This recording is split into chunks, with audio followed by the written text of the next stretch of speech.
Welcome to Sleep Number's second quarter 2020 earnings conference call. All lines have been placed in a listen-only mode until the question and answer session. Today's call is being recorded. If anyone has any objections, you may disconnect at this time. I would like to introduce Dave Fontes, Vice President of Finance and Investor Relations. Thank you. You may begin. Good afternoon and welcome to the Sleep Number Corporation second quarter 2020 earnings conference call. Thank you for joining us. I am Dave Schwantes, Vice President of Finance and Investor Relations. With me today are Shelly Ibach, our President and CEO, and David Callen, our Chief Financial Officer. The three of us are social distancing in our Minneapolis offices for the call today. This telephone conference is being recorded and will be available on our website at sleepnumber.com. Please refer to the details in our news release to access the replay. Please also refer to our news release for a reconciliation of certain non-GAAP financial measures and supplemental financial information included in the news release or that may be discussed on this call.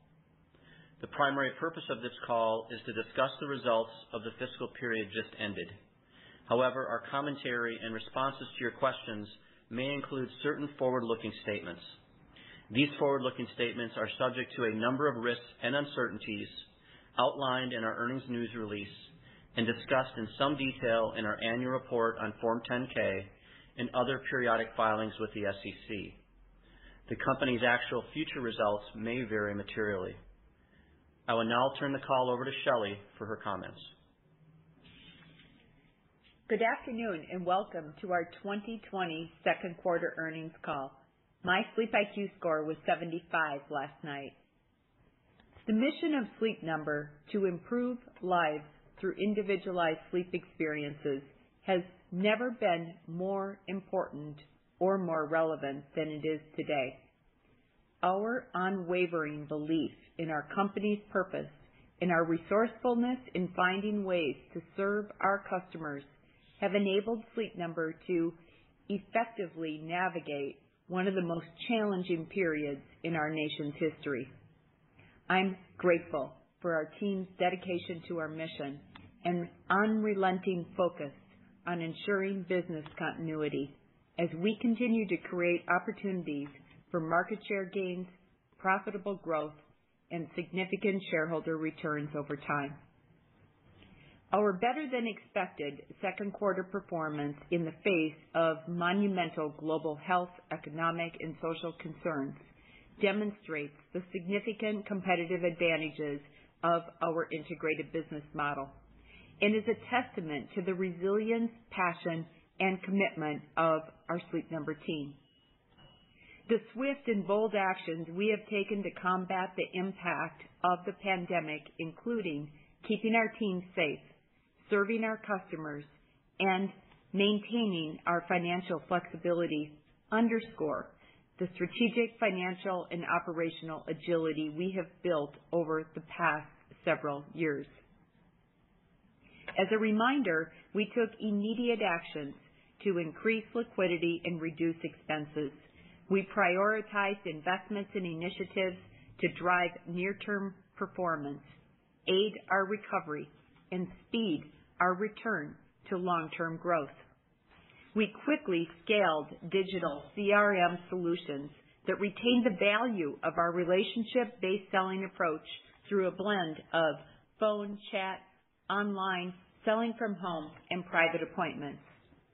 We seamlessly pivoted to remote headquarter operations, customer service, and innovative sales and delivery options. And we prioritized our marketing efforts on loyal insiders and brand advocates, a powerful competitive advantage which represents our most efficient source of sales. As a result, second quarter financial results exceeded our expectations, including net sales of $285 million, which were 20% below prior year, with an average of 53% of our stores open during the quarter. Net loss per share of 45 cents. Year-to-date operating cash flows of $87 million, up 24% versus the prior year-to-date, and net debt of $226 million, which was $54 million lower than a year ago. Overall, we experienced improving sales trends throughout the quarter, with high single-digit demand growth in May and June combined, compared to 2019. Several factors contributed to our better-than-expected performance, including our pivot to virtual relationship selling nationwide with impressive results, which mitigated the closed store impact. Stellar growth in our online chat and phone sales, up more than 200% from the prior year's second quarter. Year to date, we have surpassed 2019's total revenue from these touch points. Effective reopening of stores, aided by referrals and repeat sales from our lifelong relationships with Sleep Number customers. An immediate shift in our approach to customer acquisition. We increased our media mix into digital, resulting in a step up in digital traffic from Q1. We also placed increased emphasis on financing and promotions while significantly reducing overall media spending. Growing engagement with our brand as consumers respond favorably to the proven quality sleep of our 360 smart beds. And the agility, real-time visibility, and controls inherent in our vertically integrated business model, which enabled us to quickly translate insights into operational and strategic advancements as we worked in lockstep with our partners and suppliers. Throughout the intense disruption of the pandemic and civil unrest, we have taken decisive actions to drive near-term results while advancing our pioneering innovations, enhancing our culture of individuality, and broadening our relevance to consumers. In the second quarter, we began providing new proprietary software features, including circadian rhythm insights and personalized sleep wellness reports to all of our SleepIQ customers. Through our research-informed 360 smart beds, Sleep Number is delivering proven quality sleep, supported by science-based evidence that links quality sleep and overall wellness. COVID-19 has heightened individuals' concerns about their immunity and resilience. There is increased understanding that sleep is vital for healthy living, and quality sleep actually boosts one's immune system. Our data shows that SleepIQ sleepers are sleeping better. Since the pandemic began, our SleepIQ sleepers have gained an average of 11 minutes of restful sleep per night. This improvement is in sharp contrast to surveys about sleep within the general population, which indicate that 58% of individuals who reported a change in their sleep since the pandemic are sleeping less.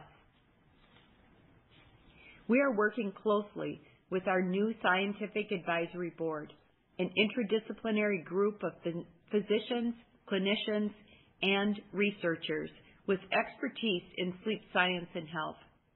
The advisory board is providing counsel as we mine our longitudinal data, which includes over 800 million sleep sessions. We are bullish on our scientific accuracy and our ability to utilize the data elements with the highest impact on sleep quality. In August, we plan to commercialize individual heart rate variability insights as the next advancement in proactive health and wellness. 360 smart bed sleepers will benefit from understanding how their nighttime heart rate variability impacts their activity level and energy each day. With the reopening of our stores, we are excited to introduce our new M7 and i10 360 smart beds in the coming weeks.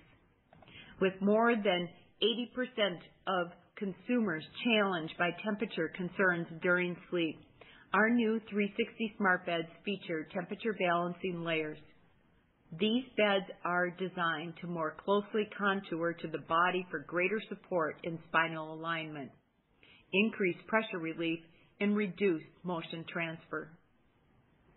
While we temporarily halted most discretionary capital spending in the second quarter, we've maintained our investment in life-changing innovations that ensure our continued long-term success. For example, we recently acquired a patent portfolio from Gentherm, the global developer of thermal management technologies. These patents support the cooling and heating technology for our beds and bedding and further strengthen our competitiveness.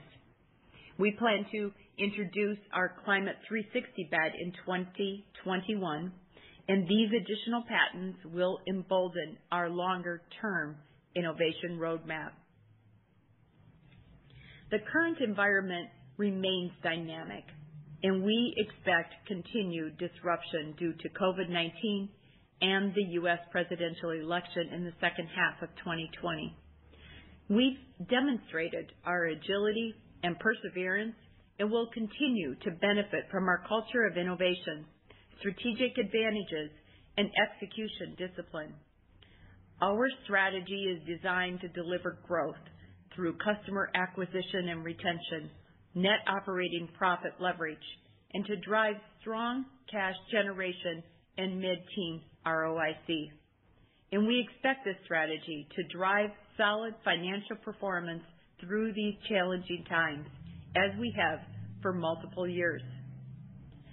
Today, more than 95% of our stores are open, and we continue to drive triple-digit online chat and phone growth. Our brand metrics are at all-time highs. Customer satisfaction, engagement, digital traffic, and conversion are all exceeding prior year. Our balance sheet remains strong, and we have significantly more liquidity than a year ago. We expect the powerful combination of our proprietary innovations, data and digital communications, direct-to-consumer distribution, customer loyalty, and mission-driven team to drive demand during the second half.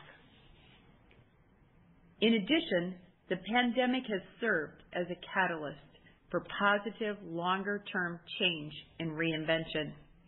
In the wake of our necessary immediate actions to reduce costs and preserve our financial flexibility, we have identified new ways of doing business, such as virtual relationship selling and digital lead management, and we are accelerating other initiatives, such as connected health.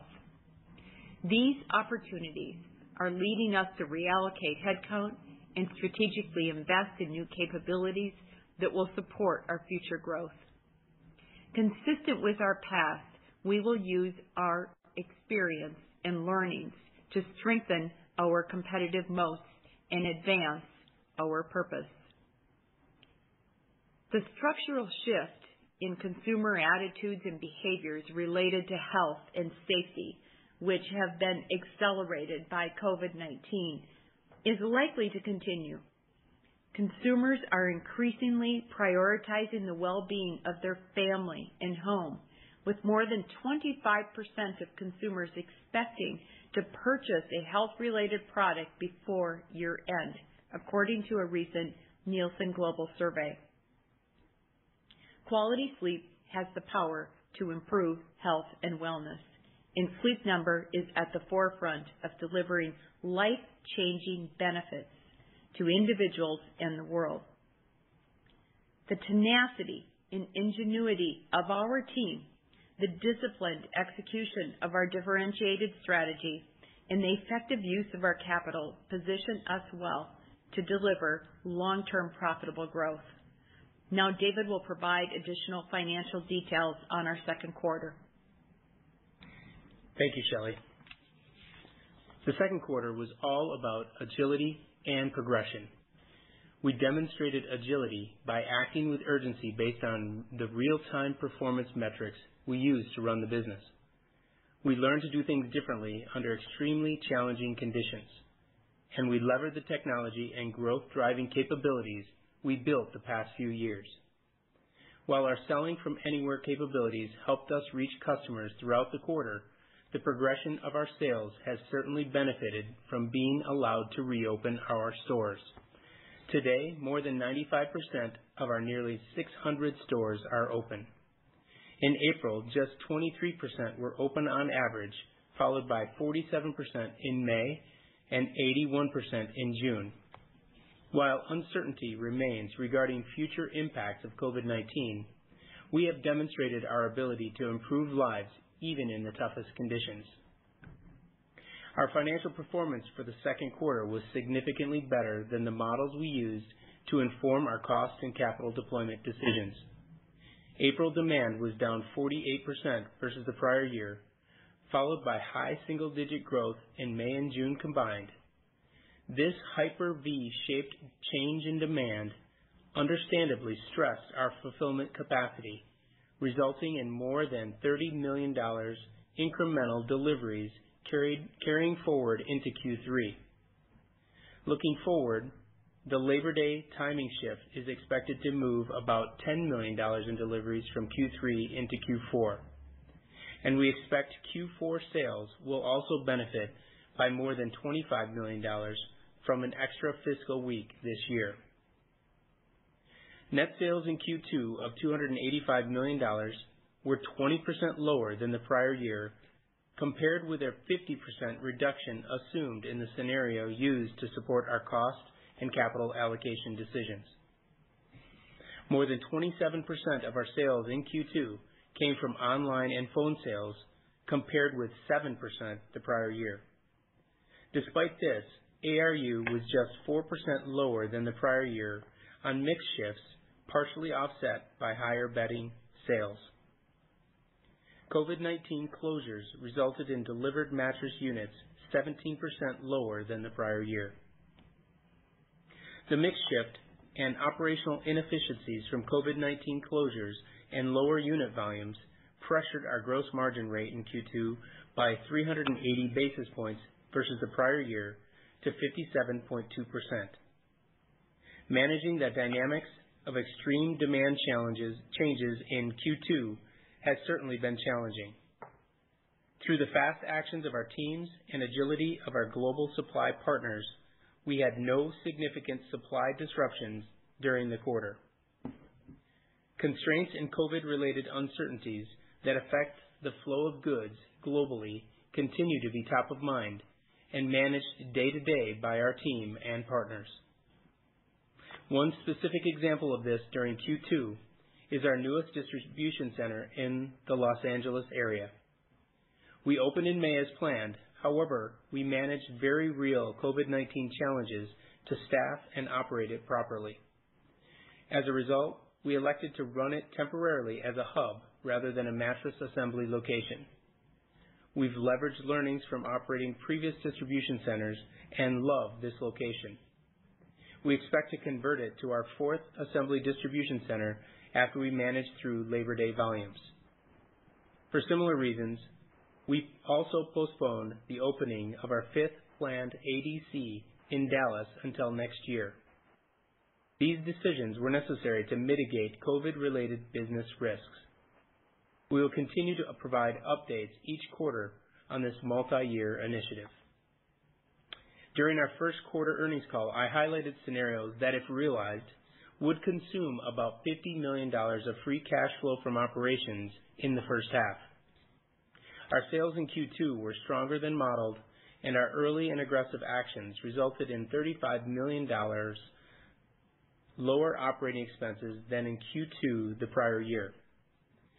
This while continuing to support our performance-driving initiatives and absorbing severance and year-to-date incentive compensation true-ups.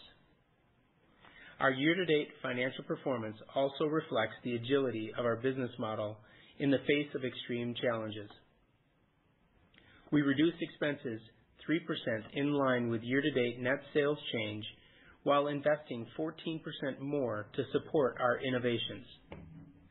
Despite the impacts of COVID-19, our gross margin rate in the first half is 10 basis points higher than the prior year to date, and our net operating profit is up 2%. Our first half EBITDA was equal to the prior year, and we generated $65 million of free cash flow year to date, up 79% versus the first 6 months of 2019. Our commitment to efficient capital management and this performance enabled us to pay down nearly $300 million of our revolver at the end of the quarter. We ended Q2 with $226 million of net debt, down $54 million compared to a year ago, while increasing liquidity by $129 million, including the addition of the $75 million one-year term loan. Our 2.8 times ending leverage ratio improved from 3 times EBITDA for the same period last year. Remember that our covenant maximum is 4.5 times, and our targeted operating leverage range is 2.5 to 3 times EBITDA. The fundamentals of our business and balance sheet are strong. We are well capitalized to support our initiatives with pace and confidence while navigating through ongoing COVID-19 related challenges. We are pleased with the performance of the business. We also acknowledge that uncertainties remain for the back half of the year from COVID-19, the presidential election, and possible recession pressures.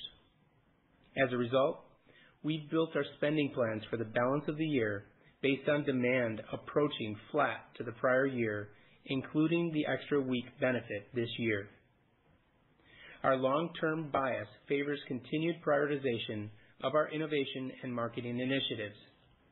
We intend to lean more heavily into these growth drivers in the back half of 2020 and beyond.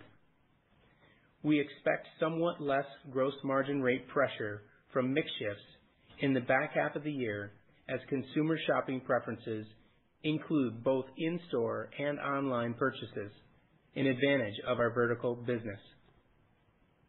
We continue to actively balance near-term business risks with our commitment to sustain our advantage strategy. Our orientation for long-term performance embraces an approach now that enables us to rebound with pace over the coming quarters.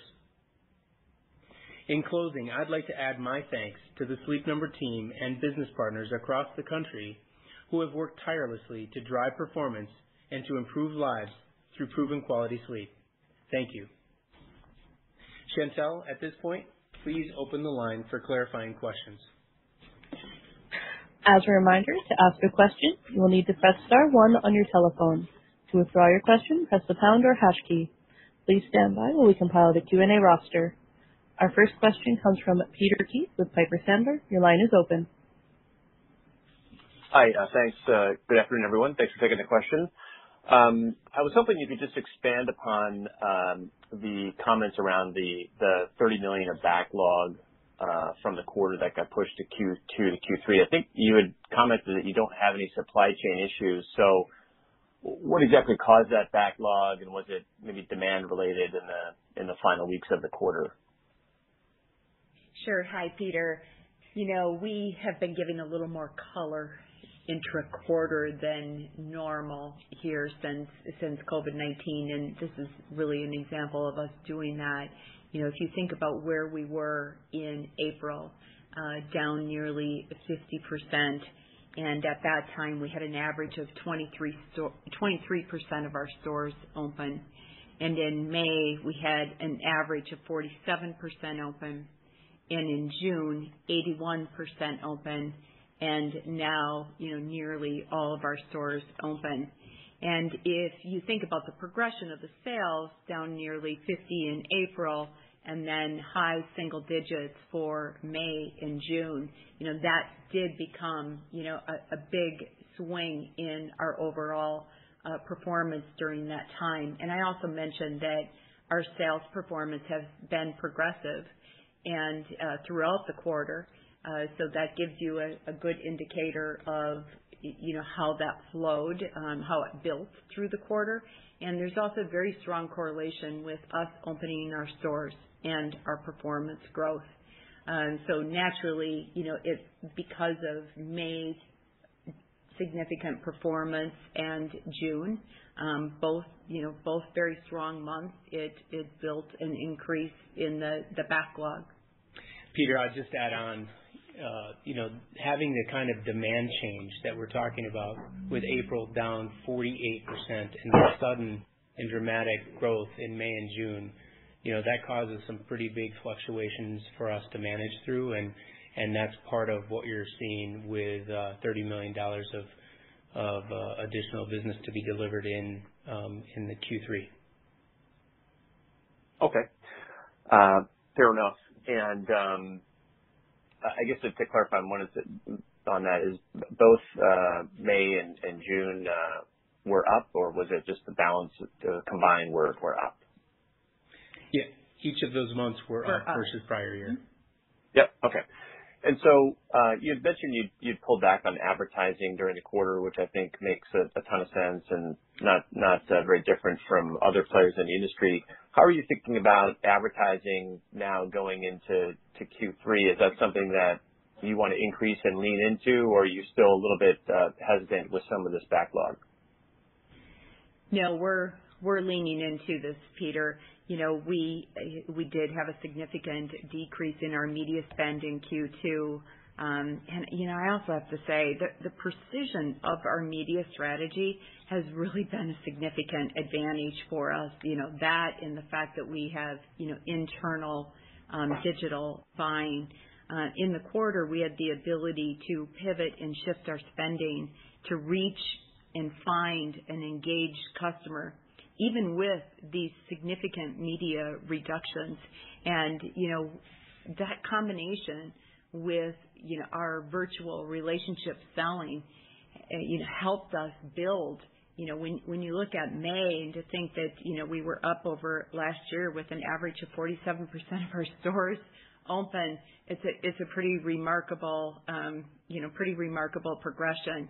And so we're definitely adding back media at pace, and we expect to navigate around many hurdles here in the back half as well, both around, the COVID-19 pandemic and also around the political environment. Okay. Fair enough. Thanks for the answers, and good luck. Thank you. Thanks, Peter. Our next question comes from Bobby Griffin with Raymond James. Your line is open. Good afternoon, everybody. Appreciate you taking my questions. Hey, Bobby. Dave, I first just wanted to clarify your comments earlier about your spending plans for the back half. I think you mentioned something of revenue or demand kind of equal to last year. Can you maybe clean that up for me where I understand it? And I guess I'm just putting it in context since you're running up in orders now and you're shifting in $30 million worth of deliveries from 2Q, as well as you got the extra week. I'm getting a little confused on, I guess, having revenue flat versus the back half of last year. Is it just conservative and, uncertainty out there, whatever you might want to put around that to help me think about it? Right. Good. I'll do that. We're not providing guidance, first of all, and this isn't guidance, and we're trying to talk through how we're thinking about running the business in a very challenged environment where there's a lot of uncertainty still to be absorbed. I mean, you look at the changes even this week in California. We don't have control over when jurisdictions are going to close stores or what have you. So we're navigating through a pretty challenged environment, and in that environment, we're talking about how we're thinking about our spending in the back half of the year. And we're basing our spending based on sales growth versus the prior year that's flat to the prior year, including the benefit of the extra week. That's just how we're thinking about it in this environment. That's how we're managing the business. I'd hope you'd think that was appropriate given the uncertainties ahead. Okay, that makes sense. Thank you. That makes great sense. I guess the second part of my question, Shelly, I was just curious, as you've seen your stores reopen, have you noticed anything different about customer behavior inside the store versus kind of pre-COVID levels? And you guys have a pretty unique selling process there at Sleep Number. So I'm just curious, any tidbits you've picked up for customers as they return into your stores? Well, Bobby, we see, I would say a wide variation of consumer behavior based on state and county, and how the pandemic has played out in different areas. And we're all about being individualized. It's all about individualization for us in all aspects of our business, including our beds, with the individualized comfort, and we individualize the experience, and this is where having our talented frontline team connect with the customer, and same with our home delivery teams, and they're connecting with the customer. They're weighing out and understand the sensitivity where the customer's at, and they meet them in a way that helps make the customer feel very comfortable and safe, and meets their and we're able to meet their needs and deliver a really stellar experience, and it's exciting to see such high customer satisfaction scores during such a challenging time. All right. I will jump back in the queue. I appreciate you answering my questions. Thanks, Bobby. Your next question comes from Seth Basham with Wedbush Securities. Your line is open. Thanks a lot, and good afternoon. Hey, Seth. Hey, Seth. You commented on some of the recent trends in May and June. Perhaps you give us some more color around how sales are trending in key markets like Florida, Texas, and California, where we've seen a rise in coronavirus cases in recent weeks.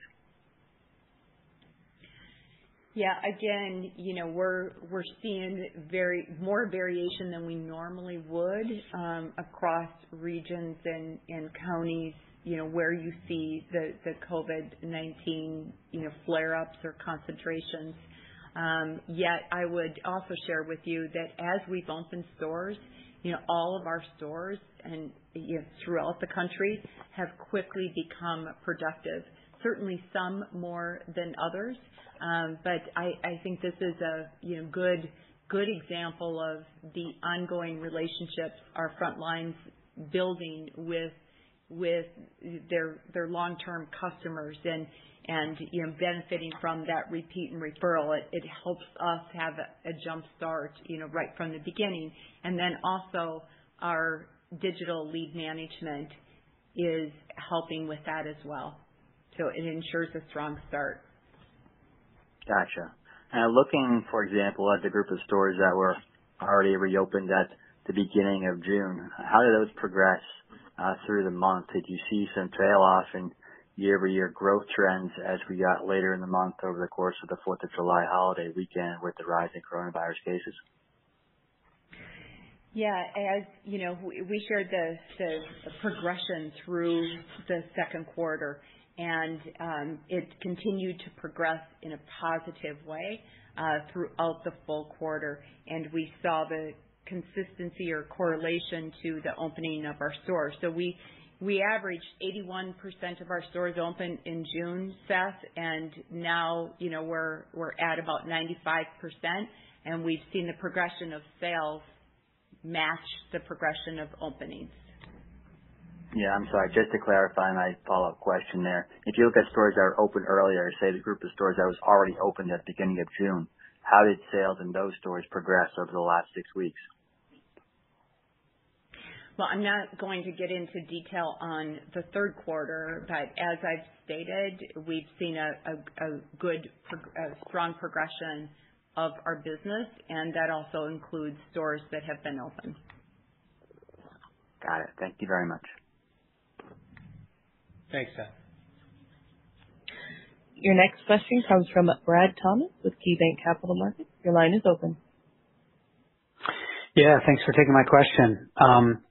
I wanted to first ask about the strength you're seeing in the direct business, and I was curious if you could talk a little bit more about if you think this is going to be sort of a permanent shift for you. Do you think this is going to be sticky as a growing percentage of sales, or do you think as you reflect on the last few months, perhaps there were individuals that visited a store they hadn't closed yet, and they decided to end up finally converting online? I'd be curious more of the insights that you're seeing here. Well, let me start with the fact that we're 100% direct to consumer, which is very unique to Sleep Number. All of our distribution comes through either our stores, online, chat or phone, and this is what we've designed the strategy for the customer to be able to interact with us however she wants.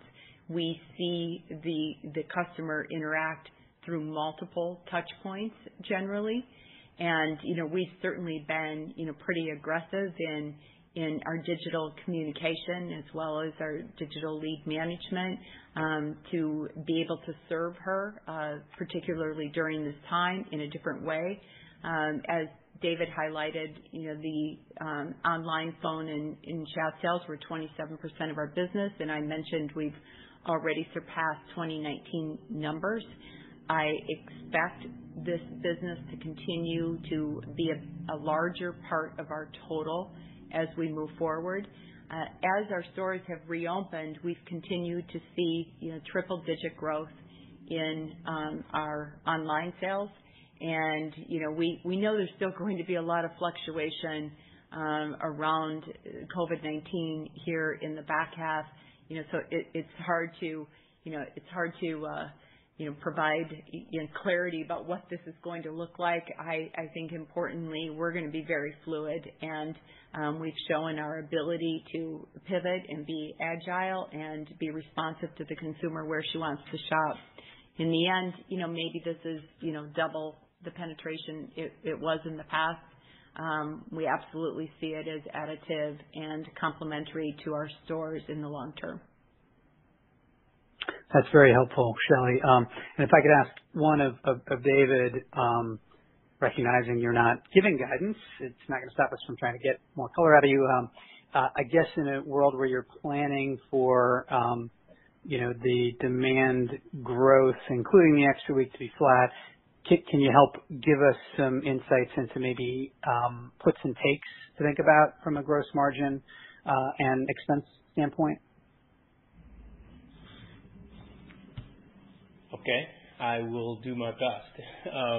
How we're thinking about it, Brad, is we're planning the expenses based on, as I said, demand that's about even with the prior year, including the extra week. However, we also plan to lean into our innovation drivers, our long-term growth drivers, and our near-term growth drivers, through marketing capabilities. So you'll see a little bit of an uptick in those areas in the back half of the year relative to prior year. In addition to that, I guess on the gross margin side, the mix shift with higher mix of our sales coming from online, phone, and chat, the natural tendency is for the mix to move a little bit down the line. You saw that impacted our ARU by about 4%, and it had a pretty reasonable impact on our gross margin rate. We expect less of an impact on our margin rate in the back half, as we expect to have more of our stores open the majority of the back half. But again, we don't know for sure what that's going to look like, and so giving you guidance on, or giving you kind of color on what to expect on gross margin is really tough. But that's how we're thinking about it. Great. Very helpful. Thank you all so much. You bet. Your next question comes from Curtis Nagle with Bank of America. Your line is open.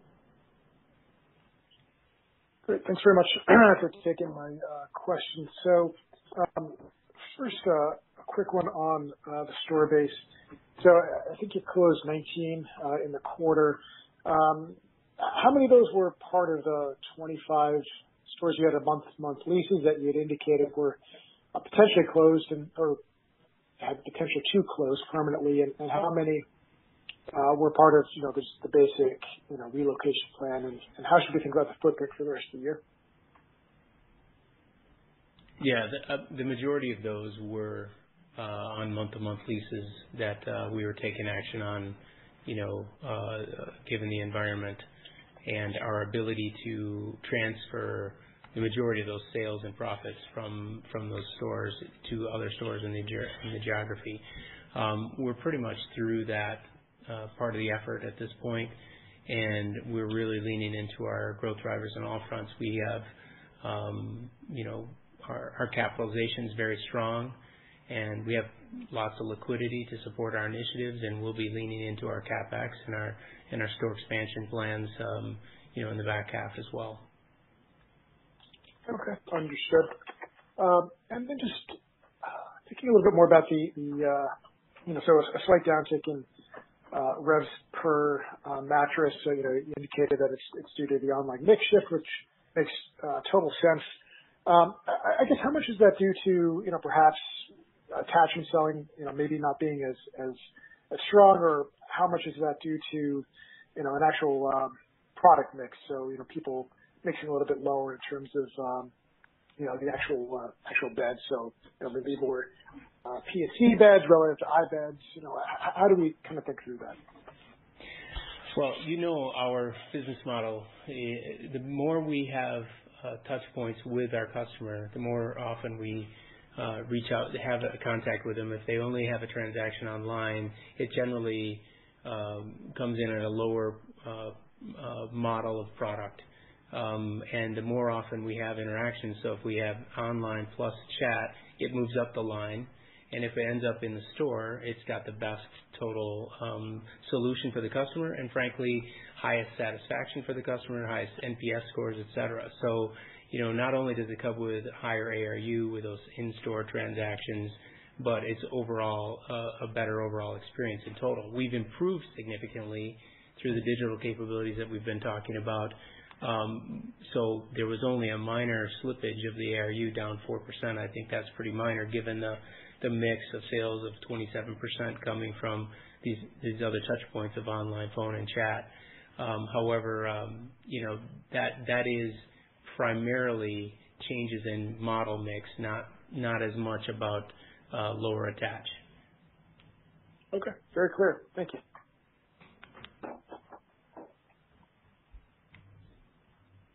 Your next question comes from Atul Maheshwari with UBS. Your line is open.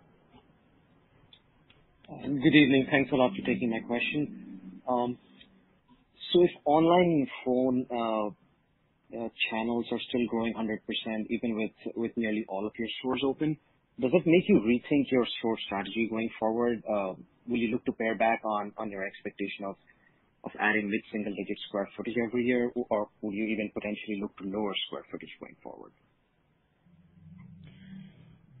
We've contemplated this as part of our strategy for multiple years, and we constantly go back to our real estate strategy and look at a 5-year horizon with, changing consumer behavior. We see this pandemic as absolutely a catalyst to not only, shift consumer attitudes around health and wellness, but also, how they shop.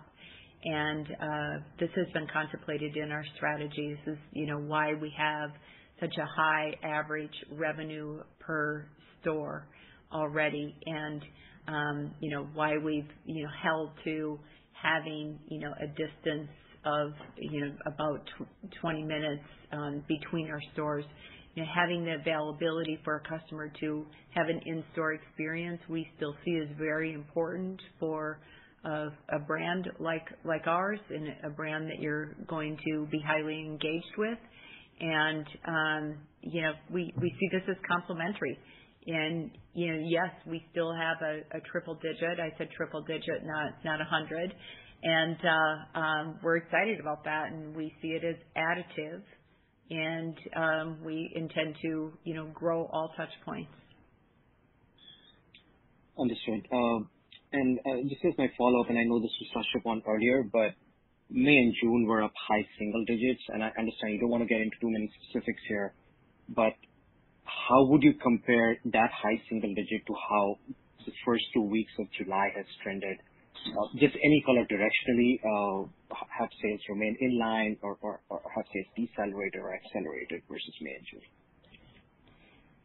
Yeah, this is very similar to a question I had earlier, and I indicated that our sales have been progressive throughout the second quarter, and there's been a strong correlation with us opening our stores and the increased number of store openings along with our stronger overall top line performance. And as a reminder, in June we averaged 81% of our stores open, and right now we have 95% of our stores open. Okay, thank you. You bet. Our next question comes from Peter Keith with Piper Sandler. Your line is open. Hey, thanks again, guys. So a couple of follow-ups. David, last call you talked about a $150 million annualized cost reduction plan. So the sales have gotten better much faster than you thought. Where would you sort of peg that cost reduction plan on an annualized basis, given sort of the framework you provided for the back half of the year to us? Peter, that plan was based on, as you recall, scenarios that included down 50% in Q2, down 25%-ish in Q3, and flattish sales in Q4. Clearly, down 20% here in in Q2. There are significantly more variable costs associated with the higher sales levels, and talking about the back half being essentially flat to the prior year for the whole back half, clearly there's going to be more variable costs that are incorporated in there. So we're not going to give an update on the overall spending cuts, but we did everything that we thought we would be doing and more. Hence, you can look at the cash generation in Q2 as an indication, and I tried to give you some kind of comparison in the sense that we expected, based on those models, to consume about $50 million in cash from free cash flows from operations in the first half, and instead generated significantly more than that. What was it, 65 or so million dollars in that same period. So pretty significant swing in overall liquidity and performance in that first half. So we're just continuing to be appropriately conservative given the uncertainties on our spending in the back half, and we will continue to pull every lever to drive performance where those opportunities allow, and if we needed to, we can always pull back as well. Yeah, Peter, the add I'll provide here is, as we went into the pandemic and we took actions against all those costs, including, significant furloughs, and, now at this point, we have brought back the majority of our team.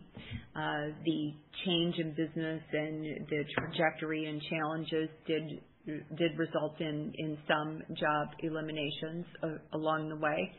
And at the same time, we continue to place the business in a path that we have the financial flexibility, and yet we want to keep building and driving our performance overall.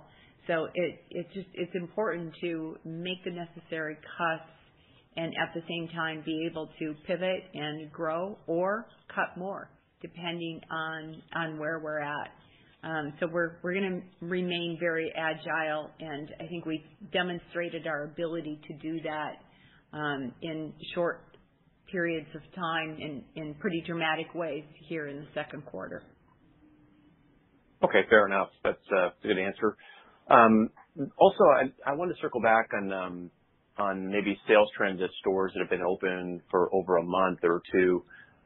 One thing we hear industry-wide is that the average selling price just continues to strengthen week over week as we've moved through June and into July.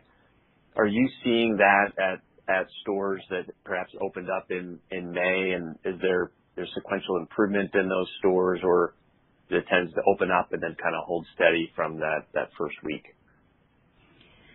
Well, our model is so different than most. We have quite a bit of consistency in our sleep professionals' performance with our selling process, and that delivers a very, consistent and growing ARU, and that's what we've seen.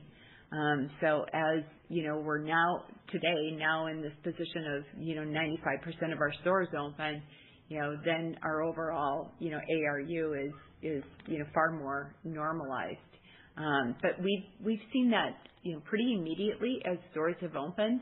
Our ARU is, right where you would expect it. And I think that's one of the exciting things I've seen in the business, Peter, is, our second and third tier metrics have held, even with all this disruption, have held so steady in, the fluctuations. And as things move back, they move right back. And that's very encouraging for, our ability to be able to navigate through all of this, over an extended period of time. Sure. Okay. One last question for you guys, and sorry for maybe specifically targeting June, but you've kind of used two different phrases around demand growth and sales growth, and you have this backlog in June that would have impacted sales for the month rather dramatically. Were sales in June overall positive despite that $30 million backlog? So when we're talking about this demand and sales on an interim basis, we're talking about sales orders and not necessarily delivered net sales. But the answer is yes, they were. Delivered net sales? Both. Yeah. Okay. No, that's impressive. All right. Thanks a lot, guys. I appreciate the extra insights. Okay. Yeah, thank you. A lot. There are no further questions at this time. I'll now turn the call back over to the speakers for closing remarks. Thank you for joining us today. We look forward to discussing our third quarter 2020 performance with you in October. Sleep well and dream big. This concludes today's conference call. You may now disconnect.